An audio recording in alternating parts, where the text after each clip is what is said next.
Bienvenidos hermanos a Pater Noster. Te saluda tu hermano José Manuel Gutiérrez. Hoy vamos a responder a 5 preguntas esenciales sobre la Sagrada Eucaristía. Comenzamos.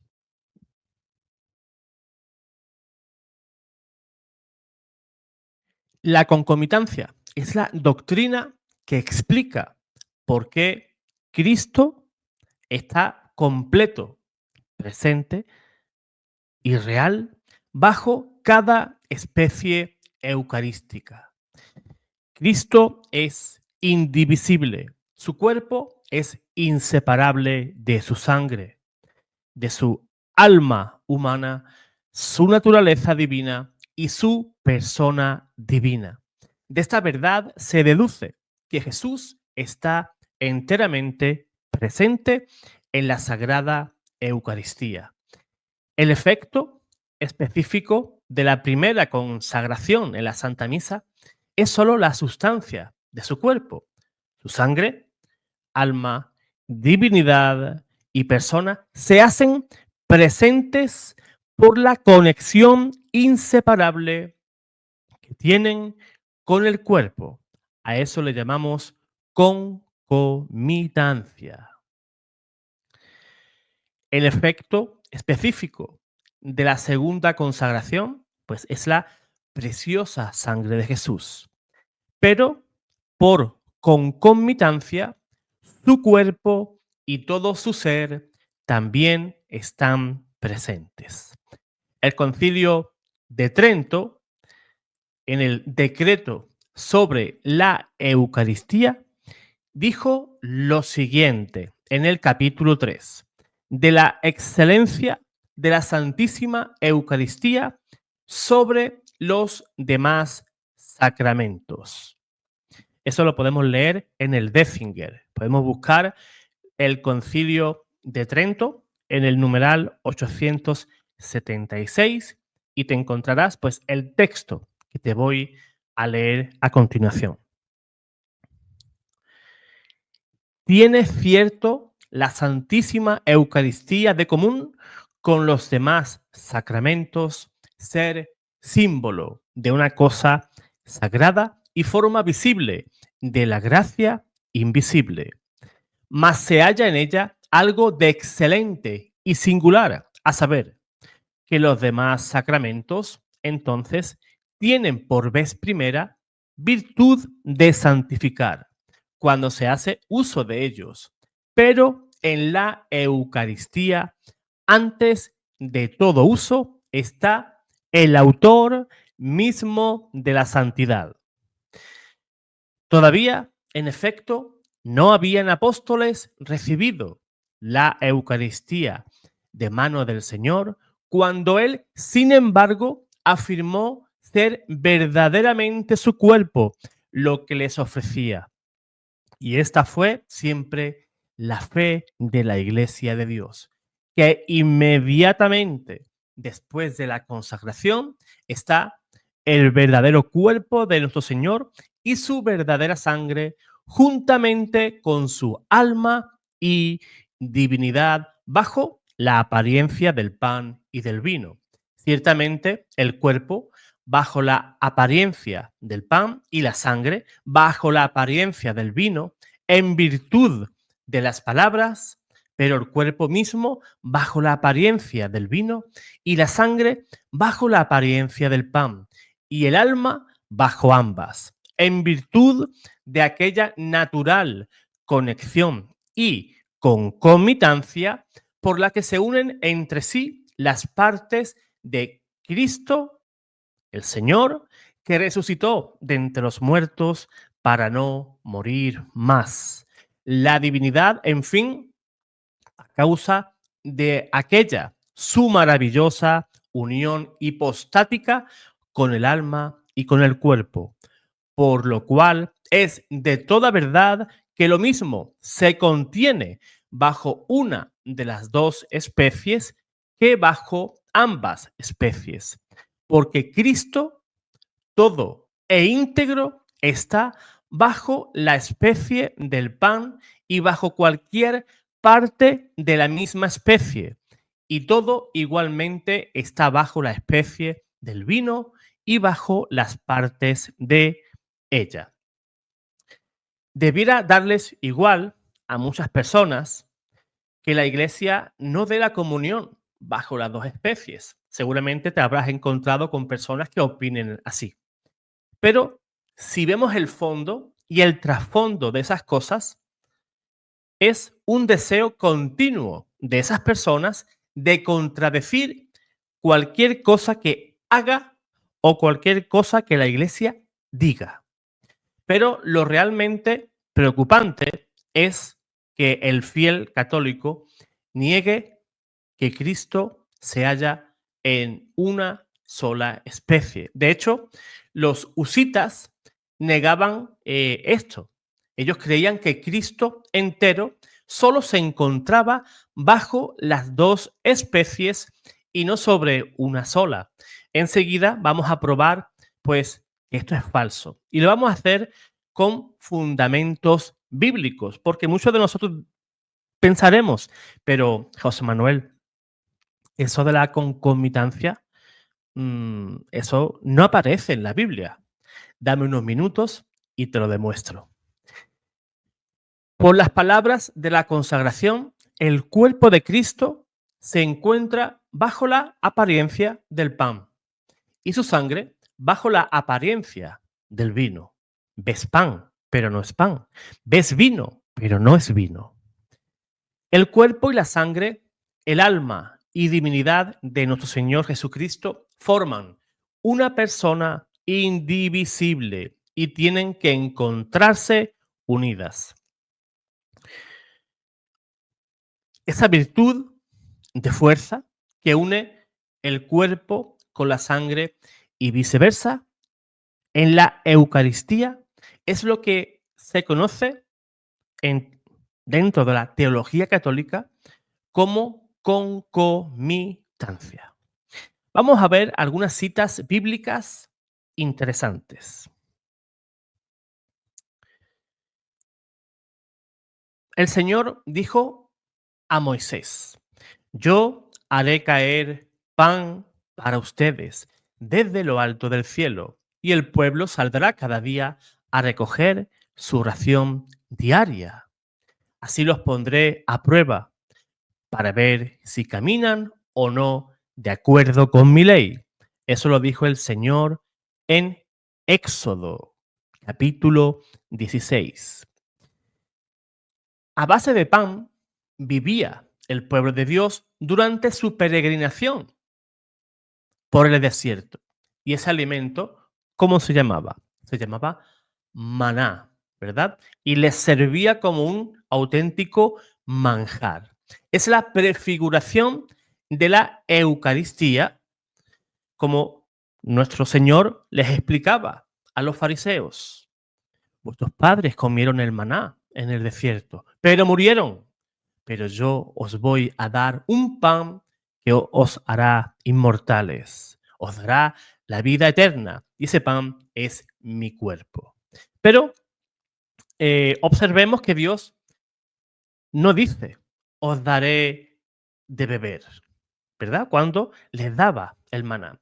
Se supone que ya en el maná, pues contenía esa parte. Pues era un todo, ¿verdad? Como lo es el mismo cuerpo de nuestro Señor. Prefigura, repito, de la Eucaristía en una sola especie. Malaquías capítulo 1, versículo 11.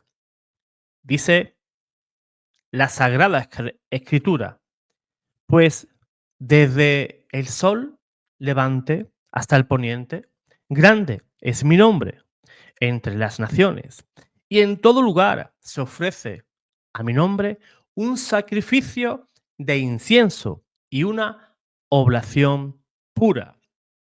Vemos aquí que se nos habla de ofrecer una oblación pura. ¿Y acaso comulgar bajo una sola especie no es lo mismo que eso? Estamos haciendo una oblación pura. Malaquías dijo que no habría más sacrificios de sangre a Dios, como se hacía en el Antiguo Testamento. La Iglesia Católica ofrece el sacrificio de la Santa Misa y una oblación pura, la Sagrada Eucaristía, en todo el mundo, a toda hora. Por tanto, esta profecía del profeta Malaquías se ha cumplido en la Iglesia. Mientras comían, Jesús tomó el pan. Estamos leyendo San Mateo capítulo 26, versículos 26 al 28. Mientras comían pan, Jesús lo tomó y después de pronunciar la bendición, partió ese pan y lo dio a sus discípulos diciendo: tomen y coman, esto es mi cuerpo. Después, tomando una copa de vino y dando gracias, se las dio diciendo: beban todos, porque esta es mi sangre, la sangre de la alianza, que es derramada por muchos para el perdón de los pecados. Efectivamente, estos dos versículos que acabamos de leer, encontramos la prueba bíblica más sólida para la doctrina de la concomitancia. Estas son las palabras salidas de los labios de nuestro Señor, de nuestro Salvador. Por tanto, no podemos encontrar mentiras en ella. Tomen y coman. Esto es mi cuerpo. Aquí la palabra que se usa en el hebreo para hablar de cuerpo es la palabra soma. No es sarx, que significaría carne, ¿verdad? Se podría también interpretar como cuerpo, porque el cuerpo, lógicamente, es carne. Pero, ¿por qué Cristo usa la palabra soma y no la palabra sarx? Quizás para el protestante que me esté viendo diga, pero eso es lo mismo. Quizás para los husitas sea igual, pero para el que ama a Cristo con todo su corazón no es igual. La palabra soma significa cuerpo en su totalidad, no en contraposición con la sangre. Es decir, cuerpo con sangre, tal y como es cualquier ser vivo. Eso significa que Cristo, cuando dijo soma, se refería a aquel que come su cuerpo, pero también bebe a su vez su sangre en el mismo pan o en el mismo vino. Si Cristo hubiera querido decir lo contrario, es decir, lo que algunos vienen diciendo por ahí, entonces habría usado la palabra sarx, coman mi carne solamente. Pero eso no fue lo que dijo. La palabra sarx sería para decir: coman mi cuerpo, mi carne, solamente mi carne. Entonces, esto es sumamente importante. Pero existe aún más. El Señor dice: beban todos, porque esta es mi sangre, la sangre de la alianza. De aquí podemos ver que el Señor usa la palabra aima, que significa sangre. Significa lo que es el hombre en su totalidad. Cristo repite la misma idea para confirmarla, para remachar el tema. Es un paralelismo llamado climático muy frecuente en el modo de hablar hebreo. Si Cristo hubiera hablado en español, posiblemente solo con decir su cuerpo, pues bajo ese contexto valdría. Pero claro, el hebreo es muy diferente. Ellos tenían la costumbre de hablar en climático, haciendo paralelismos para confirmar una idea. Es por eso que como soma y aima, palabras pronunciadas por el Salvador, pues recordamos el hablar hebreo y significa el cuerpo en su totalidad, sin ausencia de sangre, ¿verdad? Y sin ausencia de carne. Es lícito recibir la Eucaristía bajo una sola especie. La Biblia no se opone a eso. Podemos leer Primera de Corintios, capítulo 11, versículos 27 y 28. Por tanto, quien coma o beba la copa del Señor indignamente será reo del cuerpo y de la sangre del Señor. La O que aparece ahí, quien coma el pan o beba de la copa del Señor indignamente, esa O es fundamental. Si Pablo pensara como lo que acá vienen diciendo, entonces hubiera dicho coma y beba, pero no dice comer o beber. Eso es sencillamente porque tanto una como la otra posee al Cristo completo, a Cristo entero. Si no, no tendría sentido esa O y estaría pues ahí pues siendo un error gramatical, ¿verdad? Sería algo incorrecto. Y aunque San Pablo no fuera muy culto, debemos de creer que él sí hablaba en verdad. Para terminar, quiero presentar pues el primer caso que se nos narra en el cristianismo, donde claramente vemos la doctrina de la concomitancia en su máxima expresión. Aquí es donde podemos reforzar todo lo visto hasta ahora. Y para ello solamente usaré la Biblia y en ella pues vamos a encontrar la doctrina bien definida. Voy a dar lectura a San Lucas, capítulo 24, versículos del 28 al 32. Dice la palabra de Dios lo siguiente. Cuando llegaron cerca del pueblo a donde iban, Jesús hizo ademán de seguir adelante. O sea, hizo un gesto.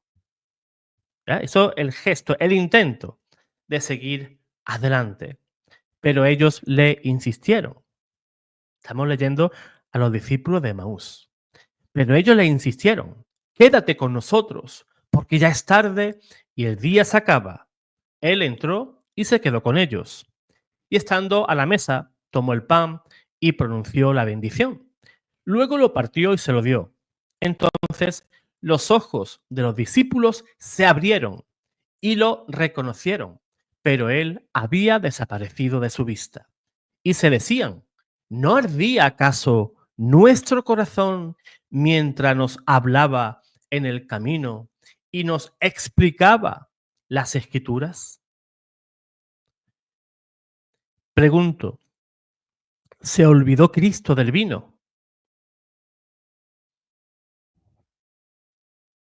¿Dónde está el cáliz? Es decir, ¿dónde está su sangre? ¿Es acaso esto opuesto a la enseñanza de nuestro Señor? ¿Se puede contradecir Cristo?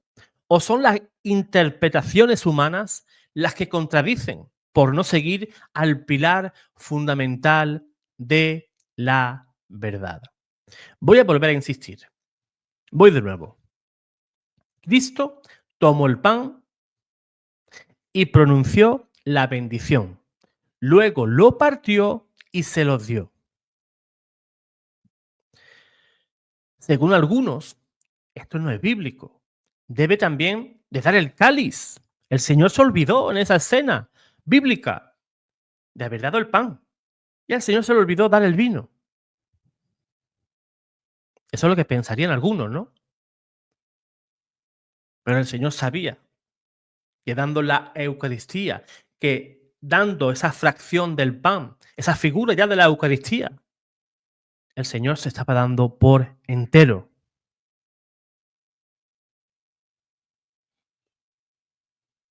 ¿Por qué muchos contradicen lo que acabamos de leer? San Lucas 24, versículo 30. Muchos católicos incluso llegan a contradecir la palabra de Dios y después llegan a decir, es que la iglesia modifica la Biblia. No, no, no. Somos nosotros los que modificamos a nuestra propia conveniencia lo que dice la Biblia. Pero aún hay más, aún hay más. En ese mismo momento se pusieron en camino y regresaron a Jerusalén. Estamos leyendo ya el versículo 33 en adelante. En ese mismo momento se pusieron en camino y regresaron a Jerusalén. Allí encontraron reunidos a los 11 y a los demás que estaban con ellos. Y estos le dijeron: es verdad, el Señor ha resucitado y se apareció a Simón. Ellos, por su parte, contaron lo que les había pasado en el camino y cómo lo habían reconocido al partir el pan. El Cristo completo bajo las especies eucarísticas. Cristo está completo en el pan eucarístico, del mismo modo que está completo también en el vino consagrado.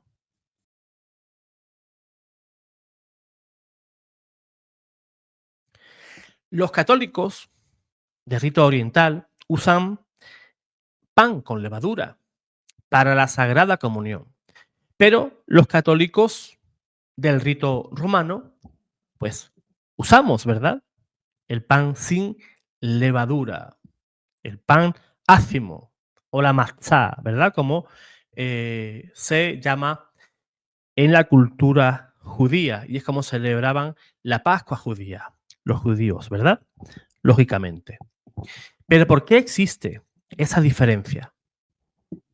¿Por qué unos dan el pan sin levadura y otros, pues sí, dan ese pan con levadura? Pues la tradición oriental compara la levadura del pan con el alma del cuerpo. El alma da la vida. Y por eso el pan vivo de la Eucaristía, según ellos, pues debe llevar levadura. Occidente, o la Iglesia en el rito latino, usa pan sin levadura, porque es el mismo pan que usó Jesús en la última cena, ¿verdad? Y eso lo sabemos, ¿no?, por tradición, porque los judíos lo celebraban. Celebraban esa Pascua con ese pan sin levadura. Pero cuando la Iglesia ortodoxa se separó de Roma en el año 1054, el patriarca de Constantinopla condenó a Occidente por usar ese pan sin levadura, pero se trataba de una acusación espuria. El Concilio de Florencia aprobó el uso de cualquier tipo de pan en el año 1439, por lo que el uso de pan con levadura o sin levadura es una cuestión de licitud, no de validez. Y esto está infaliblemente definido. El concilio declaró en el Concilio de Florencia, en el Décinger, en el decreto para los griegos. Y dice el Santo Concilio lo siguiente: hemos definido igualmente que el cuerpo de Cristo se realiza verdaderamente en pan de trigo, sin levadura o con levadura, y que los sacerdotes deben realizar el cuerpo de nuestro Señor en cualquiera de estos y cada uno de ellos, es decir, según la costumbre de su iglesia, ya sea la de Occidente o la de Oriente.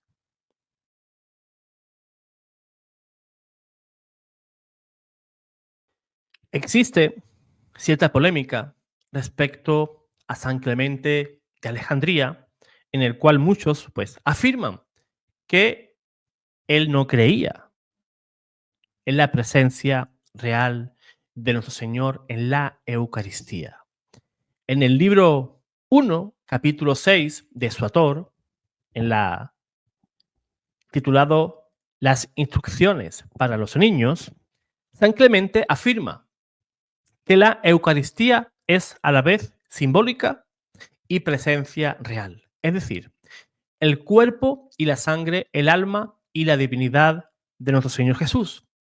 Y primero él analiza su valor simbólico y dice lo siguiente. En otra parte, el Señor en el Evangelio, según San Juan, lo expresó mediante símbolos, cuando dijo, comed mi carne y bebed mi sangre, describiendo claramente por metáfora las propiedades bebibles de la fe y la promesa, por medio de las cuales la Iglesia, como un ser humano compuesto de muchos miembros, se renueva y crece, se une y se compacta de ambas, de la fe, que es el cuerpo, y de la esperanza, que es el alma, como también el Señor de carne y hueso. Pero esto está sacado de su verdadero contexto, o sea, el Señor usa imágenes, ¿verdad? Como lo que es la carne y la sangre, para darse a entender que Él iba a darse con todo su cuerpo, su sangre, alma y divinidad en este augusto sacramento. Pero donde este texto podría ser un tanto oscuro para muchos, Él más adelante, en ese mismo capítulo, afirma y confirma la presencia real de nuestro Señor Jesús en la Eucaristía. Y dice lo siguiente, come mi carne, dice, y bebe mi sangre. Este es el alimento adecuado que ministra el Señor, y ofrece su carne y derrama su sangre, y nada falta para el crecimiento de los niños. Oh, misterio asombroso, se nos ordena deshacernos de la corrupción carnal y vieja corrupción, así como también del viejo alimento, recibiendo a cambio otro nuevo régimen, el de Cristo, recibiéndolo si podemos, para esconderlo dentro, y que, consagrando al Salvador en nuestra alma, podemos corregir los efectos de la carne. Si la Eucaristía fuera puramente un símbolo, no sería un misterio asombroso, como dice San Clemente. La presencia real se afirma, además, con la afirmación de San Clemente de que ocultamos a Cristo dentro de nosotros al recibir la Eucaristía, consagrando al Señor en nuestras almas. Esto no podría suceder si la Eucaristía fuera simplemente pan y vino, y por tanto sería solamente un símbolo, ¿verdad? Pero San Clemente, pues, en ese mismo capítulo soluciona esta cuestión, pues, dejando tristemente a esas personas, pues, con una pataleta sobre su interpretación y su creencia sobre la presencia real de Cristo en la Eucaristía.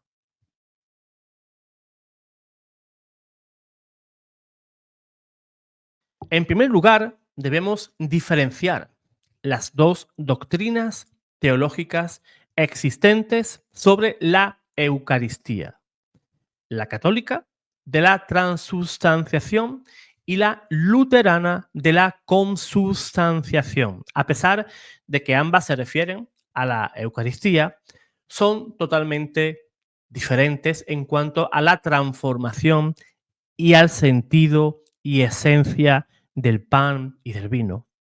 Recordemos las palabras de Jesús al decirnos: yo soy el pan vivo, bajado del cielo. Si uno come de este pan, vivirá para siempre. Y sigue diciendo Jesús: el que coma de mi carne y bebe de mi sangre, tiene vida eterna. Y yo lo resucitaré el último día, porque mi carne es verdadera comida y mi sangre es verdadera bebida. El que come mi carne y bebe mi sangre, permanece en mí y yo en él. Definitivamente, en el momento de la plegaria eucarística, de la consagración, Jesús se hace presente en la forma de las dos especies, el pan y el vino. En este punto están de acuerdo tanto la Iglesia católica y la ortodoxa como la luterana y también la Iglesia anglicana. Sin embargo, existe un concepto que las diferencia entre sí en cuanto a esta doctrina. Para la Iglesia Católica y la Ortodoxa, la presencia de Jesús en las formas ya consagradas del pan y del vino es total, completa y única. Es decir, después de las palabras de la consagración que pronuncia el sacerdote, se convierte en la sustancia del cuerpo y de la sangre de Cristo. El pan ya no tiene sustancia que lo hacía pan, y el vino ya no tiene las que lo hacían vino, pero permanecen los accidentes del pan y del vino, tales como el olor, la textura, el sabor. Eso permanece. Como la sustancia es la de Cristo, cualquier pedazo minúsculo contiene a Cristo entero. Así como una sola gota de vino también contendría a Cristo completo. De esta forma, comiendo únicamente el pan o bebiendo solamente el vino, como hemos dicho antes, se come o se bebe el cuerpo completo de Cristo. Esta doctrina católica, aceptada íntegramente por los ortodoxos, es la que conocemos como la transustanciación. Esta presencia real y única de Cristo en la Eucaristía fue negada, lógicamente, por el gran heresíaca Martín Lutero, quien elaboró una doctrina teológica denominada consustanciación, que contiene de manera errónea, ¿verdad?, que en la Eucaristía coexisten las sustancias originales del pan y del vino, conjuntamente con el cuerpo y la sangre de nuestro Señor. Es decir, la consustanciación considera que en la Eucaristía se encuentra de manera real Cristo, pero existiendo al mismo tiempo la sustancia del pan y del vino. Por lo tanto, y según los luteranos, después de la consagración, no existiría en las formas únicamente la presencia divina de Cristo, tal y como se mantiene en la doctrina católica de la transustanciación, sino que además seguiría existiendo el pan y el vino original. Esta idea de la consubstanciación la tomó Martín Lutero de uno de los primeros defensores de esa teoría, Berengario de Tours, quien sostenía que el pan consagrado retenía su sustancia anterior al mismo tiempo que adquiere el cuerpo de Cristo. Es decir, no perdía nada de su sustancia original, representando el cuerpo, representando el cuerpo y la sangre de Cristo de manera simbólica. Por ejemplo, también los bautistas y los calvinistas se hicieron partícipes de la teoría de la consubstanciación conjuntamente con los luteranos. En cambio, la Iglesia anglicana acepta la presencia real de Cristo en los elementos consagrados, sin entrar a discutir cómo ocurre ese misterio. Por otra parte, los protestantes rechazan ambas doctrinas, argumentando que para obtener la vida eterna, pues solo es necesario la verdadera fe en Jesús, creer en Jesús, lo cual, según ellos, elimina cualquier necesidad de cualquier sacramento. Sobre la transustanciación, el Concilio de Trento resume y confirma la fe católica cuando afirma lo siguiente: porque Cristo, nuestro Redentor, dijo que lo que ofrecía bajo la especie de pan era verdaderamente su cuerpo. Se ha mantenido siempre en la Iglesia esta convicción. Eso es lo que declaró el Santo Concilio. Y el Catecismo de la Santa Iglesia Católica, en el numeral 1376, dice lo siguiente: por la consagración del pan y del vino se opera el cambio de toda la sustancia del pan en la sustancia del cuerpo de Cristo, nuestro Señor, y de toda la sustancia del vino en la sustancia de su sangre. la Iglesia Católica ha llamado justa y apropiadamente a este cambio con el término transustanciación. El primer escrito en defensa de la transustanciación se debe al monje benedictino y abad de la abadía italiana de Corvi, Pascasio Radberto. Nació en el año 792 y falleció en el año 865, y ese escrito pues se llamaba De Corpore et Sanguine Domini, escrito en el año 831. Sin embargo, en esa misma abadía habitaba el monje Ratramnus, quien, por otra parte, sostenía que el pan y el vino consagrado estaban, además, Cristo de forma espiritual, pero que no era la misma carne y la misma sangre que nació María, y que además seguía existiendo la sustancia original del pan y del vino.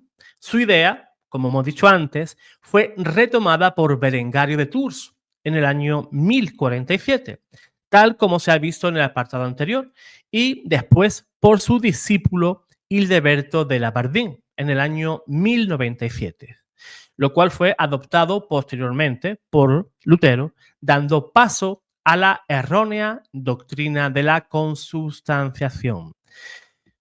La presencia del verdadero cuerpo de Cristo y de la verdadera sangre de nuestro Señor en el sacramento eucarístico no se conoce por los sentidos, dijo Santo Tomás, sino solo por la fe, la cual se apoya en la autoridad de Dios.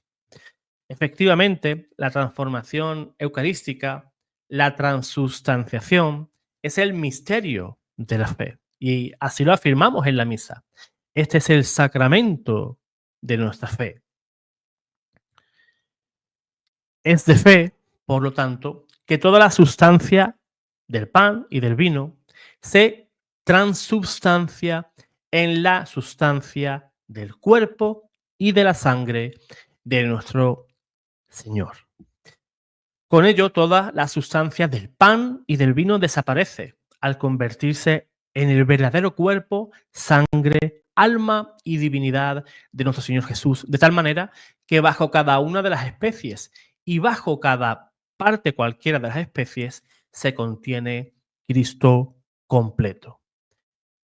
San Ambrosio de Milán dijo respecto a la conversión eucarística lo siguiente: estemos bien persuadidos de que esto no es lo que la naturaleza ha producido, sino lo que la bendición ha consagrado, y de que la fuerza de la bendición supera a la de la naturaleza, porque por la bendición la naturaleza misma resulta cambiada. Pues concluimos con lo siguiente: el sacerdote, pues, ministerial, presenta a Dios los dones del pan y del vino, los inmola y los ofrece al transustanciarles en el cuerpo y en la sangre de Cristo, obrando en nombre y con el poder del mismo Señor, de tal modo que por él solo está el poder de Dios, ¿verdad?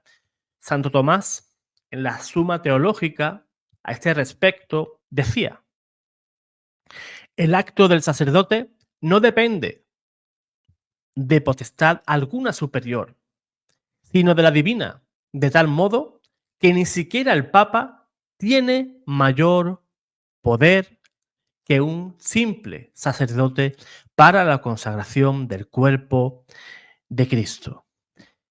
Jesús, lógicamente, está presente en la Eucaristía, con el mismo cuerpo y sangre que nació de María, siempre virgen, el mismo cuerpo que estuvo en la cruz y la misma sangre que fluyó de su costado. El Concilio de Trento dijo a este respecto lo siguiente: si alguno negare que en el Santísimo Sacramento de la Eucaristía se contiene verdadera, real y sustancialmente el cuerpo y la sangre juntamente con el alma y la divinidad de nuestro Señor Jesucristo, y por ende, Cristo entero, sino que dijere que solo está en él como en señal y figura, o por su eficacia, sea anatema.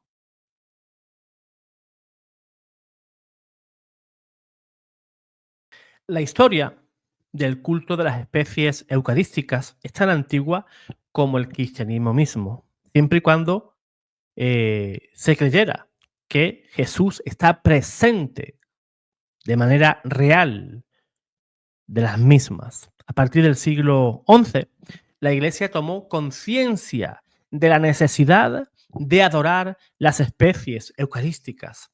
Este renovado interés en darles el debido culto fue una respuesta a la herejía de Berengario de Tours, como hemos hablado en la cuestión anterior, quien consideraba que la Eucaristía era un mero símbolo, como hoy creen todas las sectas y denominaciones protestantes, pero nunca, ¿verdad? Ellos creen que nunca es el verdadero cuerpo y la verdadera sangre de Jesucristo. Ante esa realidad o ante esa tragedia, ¿verdad? Pues la Iglesia reaccionó prontamente, estableciendo, entre otras cosas, algunas pautas que indicaran un culto de adoración para confesar la verdadera fe en la presencia real y sacramental de Cristo en la Eucaristía.